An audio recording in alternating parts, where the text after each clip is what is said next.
The first warning sign wasn't Ethan's smug little smirk. It was the email. No subject line, all caps, ASAP. Sent at 7:58 a.m. like a panicked toddler pretending to be an adult. Dana hadn't even finished her second coffee when she walked into HR and saw him perched in her usual chair, acting like he owned the room. Ethan Langford, 28, dripping entitlement, squeezed into a slim-fit blazer and freshly styled hair, didn't even glance up. Just tapped a pen against his teeth like he was waiting for Postmates. Not here to destroy the company, he drawled. Thanks for coming in early. We'll keep this brief. The HR rep in the corner didn't move. Didn't breathe. Dana already knew she didn't need a speech. Of course, Ethan gave one anyway. After reviewing departmental efficiencies, he began, obviously reading from LinkedIn. We've concluded your role is non-essential. We're streamlining legacy costs, bringing in fresh perspectives. Effective immediately, you're relieved of your duties. He smiled, like he'd solved world hunger by firing the woman who had kept the logistics operation from collapsing into chaos. Dana didn't flinch. No begging, no yelling. She adjusted her blazer, slid the company laptop across the table like it was a dead goldfish, and stood. Streamline this, she muttered under her breath and walked out, grace radiating from every step, grace he would never earn. It was absurd. 15 years in, building the company from the ground up, cleaning up disasters, saving them during every merger panic. One kid with a business degree and daddy's password erased her before 9 a.m. Back in her apartment, Dana unpacked her box, photos of her dogs, a framed quote from her mother, a few office trinkets. Nothing sentimental, just what mattered. And tucked under the drawer, a flash drive labeled Clause 12C. No tears. No swearing. She walked out the same glass door she'd opened every morning for 15 years. But this time, she didn't badge out. She smiled at the receptionist. Don't bother disabling my login just yet. Ethan thought he'd cut the head off a relic. Didn't know he'd just unplugged the power source. The box rattled on her dining room table, next to a half-dead orchid and an unopened bottle of Merlot she'd been saving for a victory. Not the kind she wanted, but it would do. She didn't drink. Not yet. Instead, she went to a tall, plain cabinet, the one no one else ever touched. Slide panel, 6-digit code, unchanged for 15 years, and the drawer groaned open like it hadn't moved in a decade. Inside were pristine documents, archived like sacred scrolls. Old W-2S, performance reviews, and a sealed envelope, Langford original. The contract. Back when the company teetered on bankruptcy, Dana hadn't just stepped up. She rebuilt half their back-end operations herself, coding the freight system from her living room, dodging creditors, eating cold takeout. She didn't ask for a bonus, she asked for something smarter. Harold Langford, the real CEO, had given it to her. Clause 12C. 3 paragraphs buried in legalese, IP rights to software she authored on her own machines, a 2.5% equity stake if revenue hit certain targets, which it had 3 years ago, unpaid, and the kicker. Any executive restructuring required her signature if her systems were still in use. Check. Check. Dana didn't rage. Didn't pace. She pulled out her phone, scanned, encrypted. 1 copy to herself, 1 to her employment attorney, 1 to Janice Marrow, board member since year 7. Janice had once said over crab cakes, if the boys ever turn on you, send me proof. I'll handle the knives. By the time the files were sent, Dana was drafting a bullet point summary of systems still running on her Langston Freight protocol, her original code. Still active. Renamed Ethan Ops a year ago, but same fingerprints. Drawer locked. Merlot poured, half a glass. No toast. She calculated. Tomorrow wouldn't be about proving Ethan wrong. It would be about reminding the board why she was never someone you could just streamline. Tuesday morning, Harold Langford returned to the office, stitched up, short-tempered, realizing leaving Ethan in charge was like giving a toddler a chainsaw. His assistant, Rhonda, 65, stone-faced and terrifying, met him with a note. You'll want coffee first. He entered the office. There it was. Dana's scanned contract, printed in triplicate, clipped in the center of his desk like a legal landmine. Clause 12C circled in red. A flicker of hope, maybe a misunderstanding. But the signature at the bottom, Harold's notarized, dated the week after their distribution center crash. Dana had literally saved the company with a system built on a laptop older than Ethan's last girlfriend. Ethan swaggered in, Spotify confidence flaring. "Welcome back, old man. Glad you survived." Harold didn't look up. "Did you fire Dana Langston?" Ethan said. "Yeah, don't worry. Totally legit. HR approved." Ancient dead weight. Ethan plopped into the guest chair, bouncing his leg. "You always say we need to cut costs." "Well, I did." Harold's eyes narrowed. "Did you read her contract first?" Ethan shrugged. "What for?" "It's 100 pages of boomer legal." "She's bluffing." "Sent some old PDF to the board, probably wants a payout." Bitter X move. Harold slid the papers across the desk. Ethan picked them up like a menu. Clause 12, paragraph C, Harold said dryly. "She has veto power over structural changes, including terminations. If her software is still in use, firing her without board approval is a breach." Ethan blinked. "Wait, what? That can't be real. That's insane. Why would you give her that?" "Because 15 years ago," Harold said, voice snapping like a frayed cable, "your father was hemorrhaging cash and Dana wrote a logistics system that kept this company from folding like a lawn chair in a hurricane. That's why." He slapped the contract on the desk. "That clause is real. So is the equity. So is the IP. And if she pushes this, she doesn't just get her job back. She owns part of your job now." Ethan paled. "But I already filed the termination. Her severance is processed." "Then you'd better pray she doesn't cash it." For the first time since Ethan had strutted into the role like it came in a kid's meal, Harold saw something fracture. A twitch behind the eyes. The slow, rusty grind of fear waking up. Harold leaned back, exhaling through his nose. Dana doesn't make noise unless she's already pulled the trigger. If she's contacted Janice Moraro, he let it hang. They both knew Janice didn't bluff. Silence thickened between them. Ethan stood, fists clenching and unclenching as reality finally seeped through the cracks in his designer armor. Harold tapped the contract. "You didn't fire an employee, Ethan. You declared war on the wrong goddamn general." It started small. The kind of glitches no one notices until they stack like dirty dishes in a bachelor's sink. On Wednesday, a freight order bound for Milwaukee never arrived. The client called twice. By the third call, they were livid. Thursday, 2 invoices disappeared from the system, no record, no backup, like they'd never existed. Friday, the West Hub routed a shipment of car batteries to Vermont instead of Virginia, costing $6,000 in rush corrections and an apology email that read like it had been dictated by a concussed intern at 3 a.m. Each issue alone was survivable. Together, they were exactly the kind of paper cuts Dana had spent 15 years sealing off before anyone felt a sting. Now they bled freely. The office buzzed with the sour electricity that comes when everyone smells a storm but no one knows who packed an umbrella.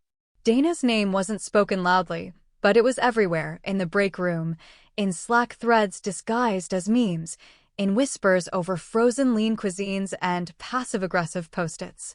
"Did you see the clause?" someone murmured by the printer. "She had IP rights or something, right?" "That's, like, serious." "I heard she emailed the board before she even left the parking lot." "Wait, Ethan fired her? That little golem?"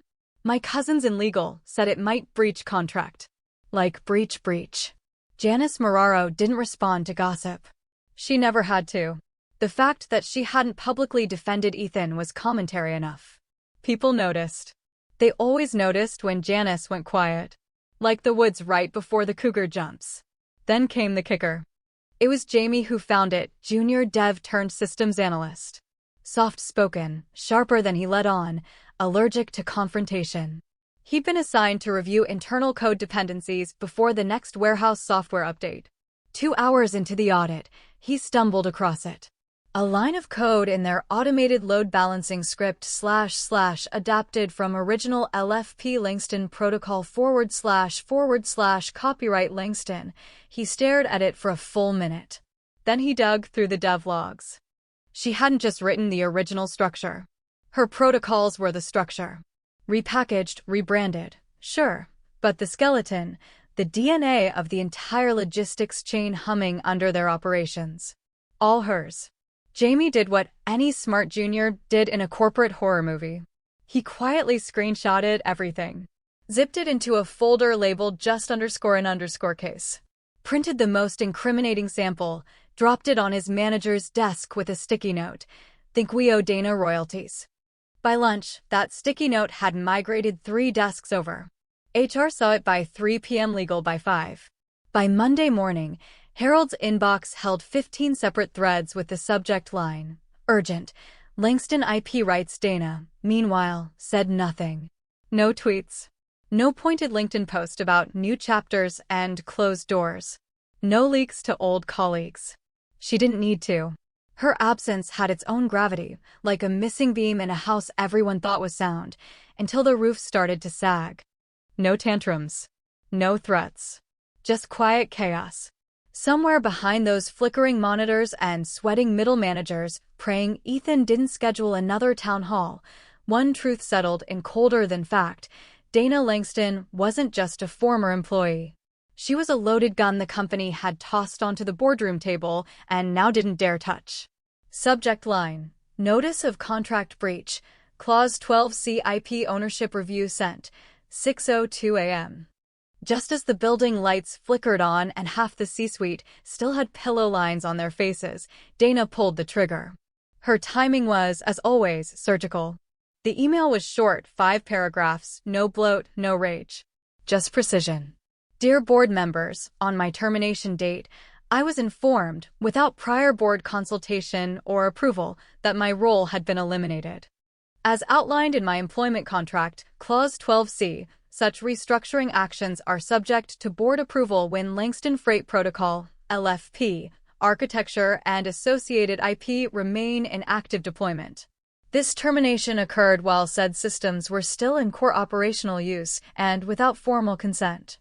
For your reference, I have attached documentation of IP contributions, active code fragments currently in live deployment, and a signed copy of the original agreement. While I trust this was an administrative oversight, the legal implications of breach and royalty delinquency require clarification. I remain available for resolution discussions. Regards, Dana Langston Attachments, Langston_original_contract.pdf, LFP_IP_overview.pdf, freight_ops_code_excerpt_dealing.x. She CC'd no one from HR. No one from Ethan's team. Just the board. Then she rose from her kitchen table, poured the last of the Merlot, and made avocado toast like it was any other morning. For Dana, it was. This was routine. This was what happened when someone mistook silence for surrender. By 8 a.m., the replies began. The first was from Marta Dway, compliance hawk and born bloodhound. For words, when are you available? The second from Janice, we need to talk. Soon. At 8:37 a.m., someone blind copied Dana on an internal thread, urgent review, termination protocols plus royalty risk exposure. She didn't respond. She didn't have to. She already knew what came next. She was counting on it. By 9:10 a.m., a quiet panic had taken the top floor. Boardroom doors shut early. Calendars magically cleared. Someone canceled Ethan's 10 a.m. Vision for the Future webinar without telling him. Harold walked into the main conference room with a manila folder and the look of a man about to eat his own mistakes. Legal had already started tearing through documentation, every signature Ethan had scribbled since Dana walked out. NDA updates, vendor renewals, the shiny new partnership with a supply chain analytics firm that just happened to be built on software still running Langston's code. That's when they saw it. Not only had Dana been terminated without the required board consent while her IP was still in active use, Ethan had approved a system overhaul that quietly cloned her original framework. No compensation, no attribution. The phrase willful infringement began surfacing in inboxes. So did malicious restructuring. One attorney even wrote, "She's not just owed back pay. She may be owed retroactive equity corrections." Outside the glass walls, Ethan grinned for a social media intern's photo about innovation culture. Inside, a different kind of innovation was underway, an unscheduled audit, a blizzard of legal memos, and the first faint, deadly whispers of board-level dissatisfaction no PR spin could polish. Dana still hadn't replied to anyone. Power doesn't knock twice. It walks in unannounced, wearing silence like a suit and carrying receipts sharp enough to cut careers in half. Ethan found out about the private board session the same way he'd been finding out about a lot of things lately, by being the last to know in a building his father still technically owned. He strolled into the executive lounge mid-morning, caramel oat milk latte in hand, scrolling through LinkedIn influencers like they were fortune cookies. That's when he saw it. Janice Marraro, striding into conference room B with Harold, Marta, and the entire legal team behind her. No invite for him. No heads up. Not even a token looping you in from Rhonda at the front desk, who used to greet him like royalty. She walked straight past him this time, holding a folder labeled Langston IP/Clause 12. Something shifted inside Ethan. Just under the grinding entitlement, something new surfaced, cold, wet, and panic-shaped. He power-walked back to his office, slammed the door harder than he meant to, and dialed Dana's number. Ring. Ring. Voicemail. He tried again. Straight to voicemail. He forced a breezy tone and left a message. "Hey, Dana. I think we maybe got off on the wrong foot. Just wanted to talk, maybe figure this out privately. Call me back, okay?" Even he didn't believe himself. His voice cracked halfway through, privately. 15 minutes later, he got a reply. Not from Dana, but from an old autoresponder still active on her personal Gmail. "Thank you for your message. I'm currently unavailable. If this is urgent, please contact someone who didn't call me non-essential." Ethan hurled his phone onto the desk, knocking over a glass paperweight and shattering it into glittering proof that he was, in fact, not in control. Then came the last nail. He stormed down to DevOps, breathing like a cartoon bull, and barked for Jamie. "Show me the damn system logs." Jamie, mid-diet soda and visibly shaking, opened a terminal and pulled up the live ops script. Lines of code streamed past, a language Ethan pretended to understand. Jamie highlighted a section / copyright D, Langston, LFB Core Logic version 2.4 / do not modify without legal clearance. / use of this software without licensing agreement constitutes breach of IP ownership terms. Beneath it, more tags. And more. Hundreds of them, baked into modules, nested in version logs, watermarked across MER data. Dana hadn't just built the system. She'd branded it. Quietly, legally, irrevocably. "What if we just rewrote the code?" Ethan asked, lips twitching. Reformat. Strip her tags. Quick fix. Jamie froze mid-keystroke. "Sir, that's fraud." "Who said anything about fraud?" Ethan snapped. "I'm saying we modernize. Get creative. Maybe there's a bonus in it." He tossed the word bonus out like he'd seen it in a movie where bribes worked. Jamie's silence grew so heavy it practically had its own badge. By 4 p.m., Jamie had emailed HR, CC'd legal, and attached a transcript of the conversation with a single note at the top. "This made me uncomfortable.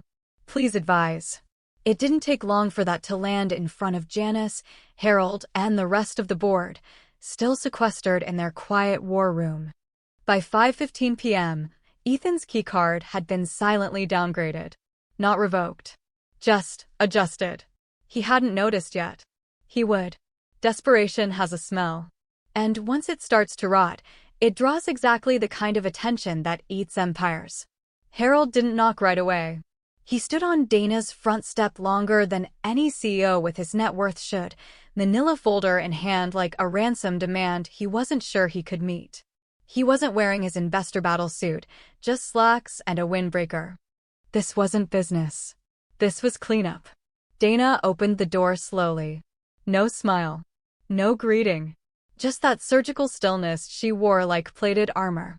5 minutes, Harold said. Then I'll go.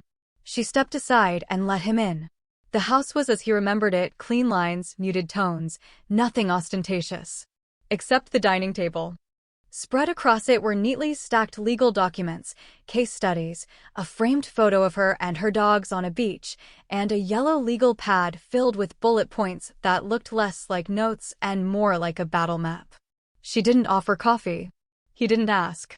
I was wrong, Harold began, eyes lowered. I never should have let him near that seat. I thought giving him a taste would scare him straight. Humble him. I didn't think he'd gut the company, Dana finished evenly. And take out the one person who stopped it from collapsing a dozen times. He grimaced. Yeah, that too. Silence stretched. Dana neither sighed nor fidgeted. She simply reached for a folder and slid it across the table. Reinstatement offer, she said. Effective immediately. 6 months back pay. Retroactive equity adjustment for performance milestones hit on my IP. And a 2-year licensing contract for all current and derivative systems on my terms. Harold didn't open it. He stared at it like it might go off. If you don't sign, Dana continued, I walk into Carrington Freight's office tomorrow at 9 a.m. I've already had coffee with their CTO. He knows what I built. Knows what I still own. He's very interested in licensing rights, especially now that we both know your board is legally exposed. You'd burn it all? Harold asked, voice soft. Almost pleading. She tilted her head. No. I'd charge what it's worth. It hit him then. She hadn't come for revenge. She'd come for balance, for order, respect, and an accurate bill. And she'd built her case brick by brick with the same precision she'd used to rewire his freight network during the '08 collapse. You don't want the rollback? He asked carefully. No, she said. Not as it was. But I'll take something better. Something cleaner. His hands shook slightly as he reached for a pen. I'll handle Ethan, Harold muttered. He's still my son, but Dana lifted a hand, stopping him. Calm. I see. No. Let him face the board first. She leaned back. Let him find out what it's like to be declared non-essential by people who actually read the paperwork. Harold looked up, eyes worn. You always said you didn't believe in revenge. Dana smiled for the first time that day. I don't, she said. I believe in consequences. Ethan strutted into the boardroom like it was a TED Talk he hadn't prepared for but assumed he could improvise. He wore his trademark half-smirk and a blazer tight enough to scream, thought leader. He scanned the table, looking for the usual smiles, the usual deference. None came. The room was quiet, not crackling with anger, not buzzing with tension. Just still. The stillness between lightning and thunder. Then he saw her. Dana sat at the far end of the table, composed, unreadable, a closed folder before her, fingers clasped like a witness already certain of the verdict. She didn't look at him. His smirk faltered. He tugged at his collar and cleared his throat. Morning, everyone. Excited to share some updates on No Need, Janice cut in, not glancing up from the folder in her lap. We've already had a very enlightening morning. Ethan blinked. Sorry. Marta, seated beside her, lifted a page. Clause 12C, she read. No structural or leadership changes, including termination or reassignment, shall be executed without written consent of MS. Langston if company operations are utilizing intellectual property authored or designed by her during active employment. She let it sink in. Which they were, she added. Which they still are. The board's legal counsel spoke next. Per discovery, approximately 70% of current freight system operations rely on proprietary code structures derived from the Langston Protocol. Attempting to alter this codebase would require an estimated 6 months and full relicensing clearance. Dana remained silent. Harold sat at the head of the table, hands clasped, eyes forward. Not defending Ethan. Not attacking him. Just watching. Ethan forced a laugh, brittle and thin. Okay, but look, we're all on the same team here. Dana, you could have just come to me. We didn't need to drag the whole board into. Dana moved for the first time. Calmly, she opened her folder and slid a flash drive across the polished wood. Press play, she said. Her voice was quiet. Razor-edged. Marta plugged in the drive. The screen at the end of the room flickered to life. A clean, high-speed walkthrough of the company's freight automation dashboard rolled. Real-time routing. Load balance projections. Predictive delay tracking. Every feature humming like a well-tuned engine.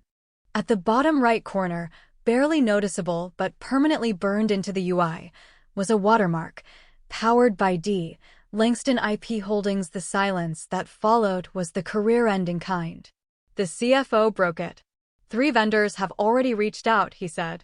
One is preparing legal action over our failure to disclose IP ownership in system contracts. If we don't resolve this, we're facing breach litigation, royalty back payments, and large-scale license restructuring. Ethan's jaw twitched. So what? You're siding with her over me? No, Janice replied. We're siding with the company over the liability. She turned to Dana. Ms. Langston, have your terms changed? Dana nodded once. Only in delivery speed. Harold cleared his throat. We've reviewed and approved her reinstatement proposal, pending board sign-off. Effective immediately, she would resume under a new title, Executive Director of Systems Integrity, with independent oversight privileges. The vote was unanimous. But Dana didn't reach for the contract. Instead, she stood and adjusted her blazer. I appreciate the offer, she said, but I won't be returning. A ripple of surprise moved around the table. She met Harold's eyes. I already took another meeting. Carrington Freight. They made an offer I'd be an idiot to refuse. Full licensing autonomy. No Langfords involved. Ethan opened his mouth. Dana shut him down with a single look that cut deeper than any shouted insult. She gathered her folder and walked to the door. Paused. To whoever replaces me, she said, still facing away, start by changing the system passwords. I don't trust what's sitting in his inbox. Then she left. Calm. Complete. Untouchable. Ethan dropped into a chair, sweat seeping through his designer collar, as the board began discussing interim leadership in low, practical voices. No one asked his opinion. They never would again. Thanks for riding along, you legends of the old office days. Stick around if you want the switch-flicking chaos to keep going.